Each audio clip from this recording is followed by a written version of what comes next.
Usually, a bike's battery isn't discharged easily.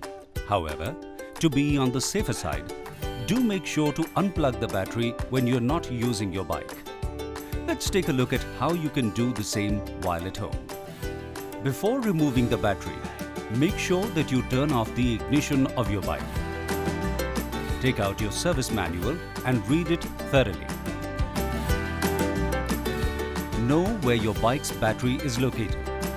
You would find this usually under the seat, side covers, or under the tank. Once you start removing the battery, disconnect the negative cable first. This is usually black or white in color and is marked with a negative sign. Once the circuit is broken, remove the positive cable. This is usually red in color and is marked with a positive sign.